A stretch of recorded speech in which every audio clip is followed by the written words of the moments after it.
Yun hong pag-ibig ng Diyos sa atin, may hamon yan. Meron daw kung dalawang magkapatid na lalaki, bago namatay yung mga magulang nila, tinawag yung panganay.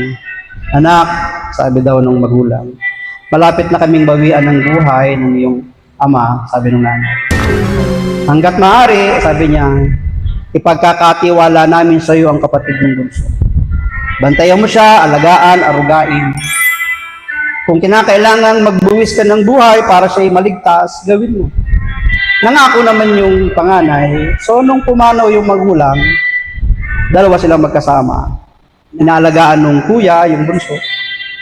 Ang problema, magkaiba yung kanilang ugali. Yung panganay, makatao, makadiyos, mapagkawang gawa. Pero yung bunso, sagulero, mahilig sa bisyo, mahilig sa away, mahilig sa gulo. Isang gabi, habang natutulog yung panganay, nakarinig siya ng malakas sa katok. Kuya, kuya, tulong! Yung kapatid niya kumakatok, yung bunso. Pagbukas niya, duguan.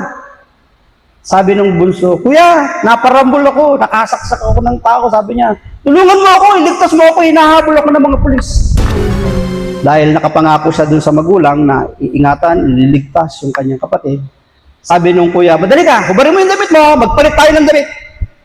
At pagkatapos, pumunta ka dun sa kwarto, maglagay ka ng ilang damit dun sa bag mo, dumaan ka sa likod ng bahay, umuwi ka ng probinsya natin.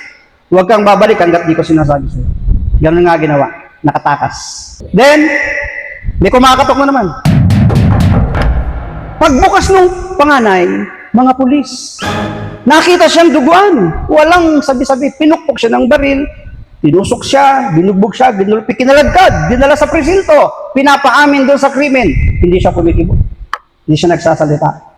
Hanggang sa dinala sa hukuman, hindi rin siya nagsasalita. So inisip ng hukom na guilty siya. Kaya hinatulan siya ng kamatayan. Sabi ng hukom, sabi ng judge, Siho, bago ipataw sa iyo yung parusang kamatayan, baka meron kang hiling. Sabi niya, mayroon po, ito pong sobre ko, pwede po ba pakidala po ninyo sa address na ito?